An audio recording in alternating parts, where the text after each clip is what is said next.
how to use the concept of layers to write creatively.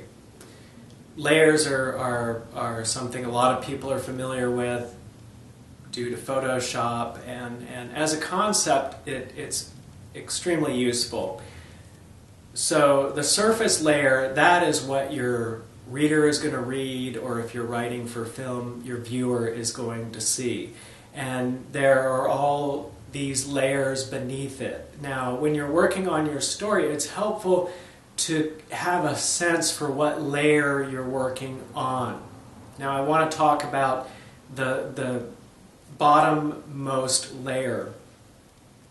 Now, what I do is I have a document. It's a rule that you know, kind of I think of it as it being a one-page document, and on the top of it, it's titled "The Heart of the Story." And on that document, currently it's about 2 pages. I'm changing it as I go along, but you know, sometimes I'll go and try to edit it down to the 1 page, just because I want it to be the kernel of the story. I want it to be the heart of the story. And this is where my thinking about what the theme of the story is, what the story is at its heart, what it is most about. And remember, this is going to be the hidden-most part of the story. This is the bottom layer. And as a loose rule, the lower you go down on the layers, the smaller they are. So the heart of the story is about a 1-page document. And that's where I want resounding the arc of the story, the theme of the story, and some people use the concept, you know, they ask, what is the moral of the story? And that's great if it's a moral, if it's a moralistic story. If you have a story like the tortoise and the hare, the turtle and the rabbit, the moral of the story is that persistent wins out over speed and agility, and that it's a moral story. The other night I watched Quarantine, you know, a horror film. There's not really, you can't really say there's a moral to that story. That apartment dwelling could lead to disaster if you really want to try to find, you know. I have some ideas that seem theme-like, and they work great for what I'm trying to do. They make it very clear to my mind about what the overall feel of the story is, the overall arc of the story is, and the reason that theme-like concepts are important for the heart of the story is, as an example, if you're working on a character and you want this character to show how easily one human could get lost through the cracks, and you're working on it, and then you think of something really interesting that could happen, you know, where they're where they excel at the stock market, or they become a doctor, and they're suddenly, you know, for a couple of paragraphs they're wildly successful. That takes the power away from the other paragraphs that are true to the theme, being how easy it is to get lost through the cracks. And so you have the story working against itself. You have competing themes in the story. And my rule for the theme is, if it makes it clear to you, the writer, if it gives you a really strong feeling about what should happen to your characters, what kind of story do you want it to be? Do you want it to be a tragedy? Do you want it to be a comedy? And make sure that if you think of really wonderful things that can happen that aren't quite biting with the overall trajectory of the story, would be better to take those out and turn them into another story. Because if they're competing, they take away from each other, and they reduce the power of that story. Is there any flexibility? A lot. There's plenty of flexibility. Look at the concept of the tragicomedy. And this would be like a good example of a tragicomedy would be, say that there's a ship that is sinking, and the people stuck in the ship are joking, and it's hilarious, and all the things that they do and say and reflect on are funny and compelling in a very humorous way, within the concept of they're going to die soon and they're just waiting it out and holding on to their last moments. So that, that would be the heart of that story. Each time that you go up in layers, you add detail. You add detail, and so on the very most surface, it's full of the detail. You see all the cracks in the wall. You see all the filament along the picture frames. You see, you can count how many buttons a character has on their clothing.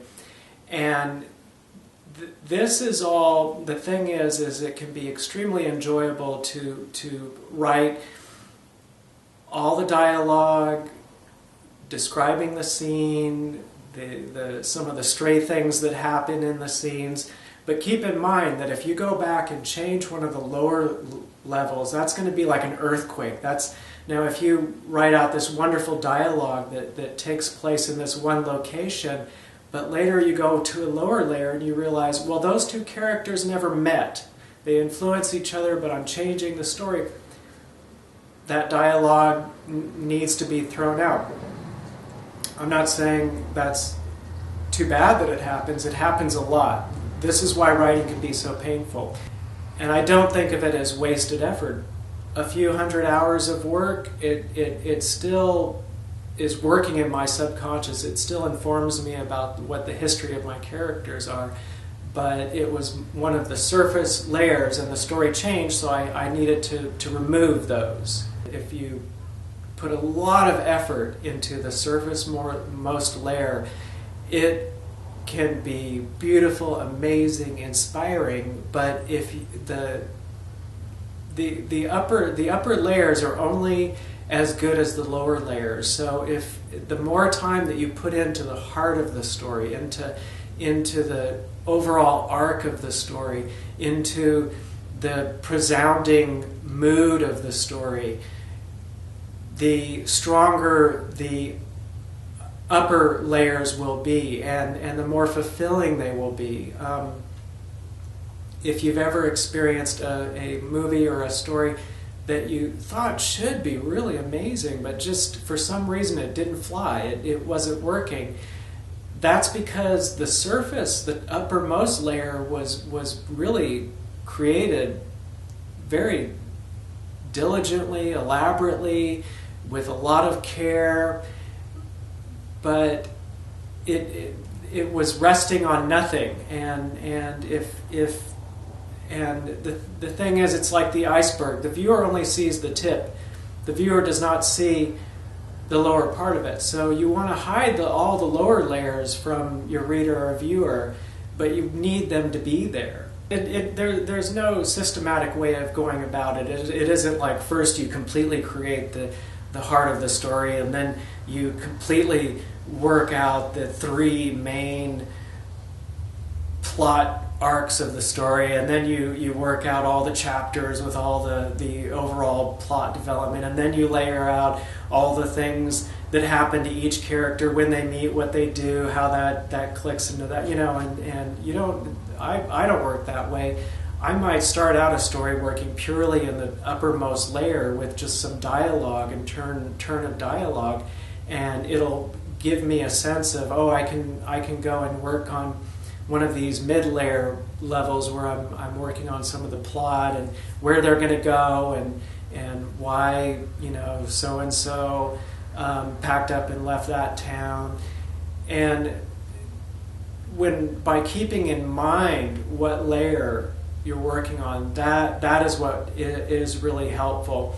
And that way, if you realize, oh, this story is really about this, put it in your document, heart of the story, jot it down, and then it will inform while you're working on the rest of the story. You can say, I really like that turn of dialogue, but I'm going to take that out. Each time that you work on the lower layers of the story, the overall arc, the overall character developments, the feeling, the underlying world view of your story, you're reinforcing the surface level. You're making it so that the next time you go and you start working on exact dialogue and exact actions, and they're going to be more powerful and have a greater impact because they're built upon.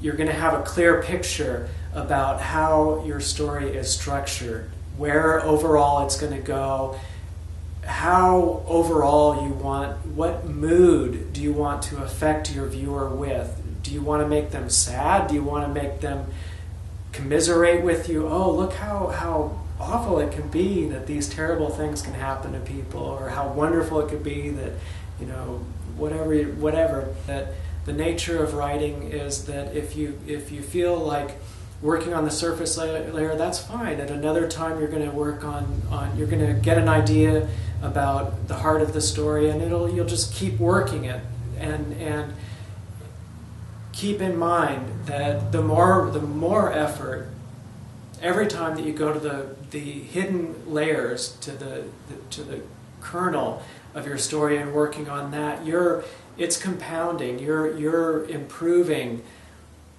You're making a lot of improvements to the upper layers at once, and just be patient. It isn't about getting it done. It's about getting it done and then redoing it and redoing it and redoing it. Okay, so if you appreciate these video tutorials, please take the time to go to my website, solomation.com, solomation.com.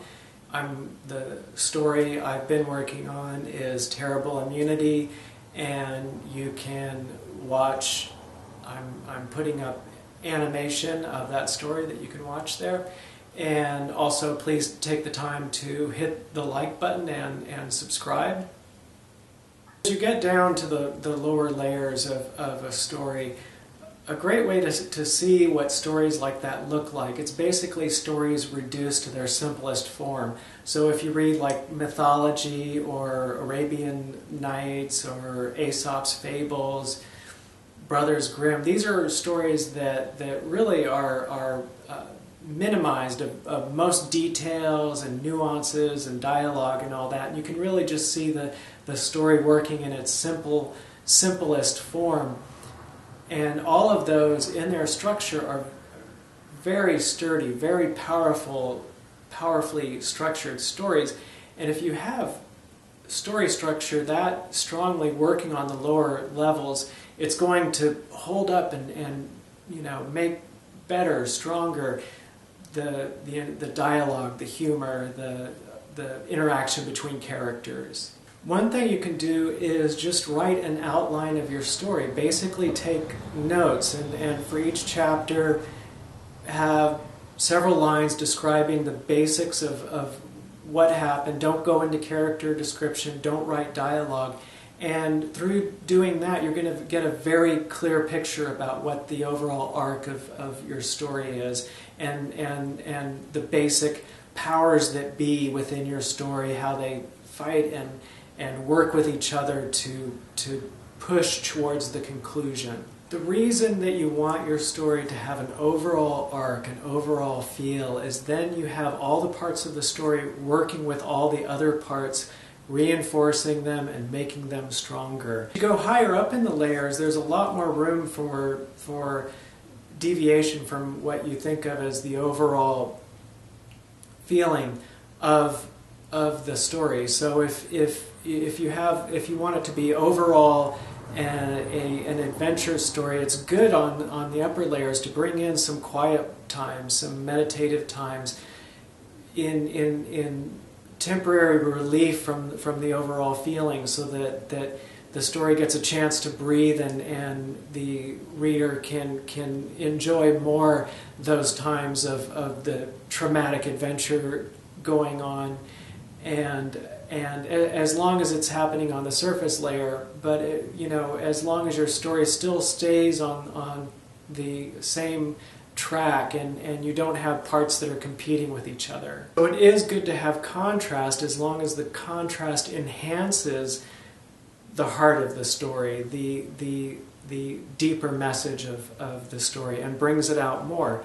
If you have a very active main character, it's really good to put in a passive character to bring more contrast to the picture.